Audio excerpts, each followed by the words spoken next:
Ijtimoiy tarmoqlarda milliy valyutamiz so'm denominatsiya, ya'ni denominatsiyadan so'ng eski 1000 so'm 10 tiyin, 10.000 so'm yangi 1 so'mga teng bo'lishi haqidagi mishmishlar tarqaldi.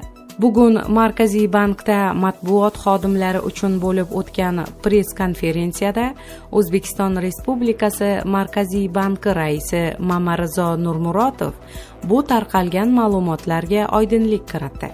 Denominatsiya oddiygina nollarni o'chirish emas, katta iqtisodiy xarajat. Biz denominatsiya qilmoqchi emasmiz. Markaziy bank raisi sifatida aytmoqchiman, denominatsiya hech kimning xayolida yo'q. Denominatsiya iqtisodiy barqarorlik va kuchli inflyatsiya sharoitida o'tkaziladi. Bizda esa ahvol unday emas, deb ta'kidladi Markaziy bank raisi.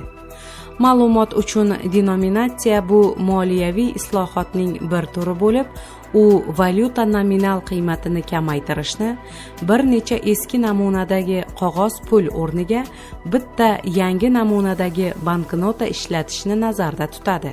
Masalan, Rossiyada 1998-yilda o'tkazilgan denominatsiyada 1000 rubl 1 rublga tenglashtirilgan edi.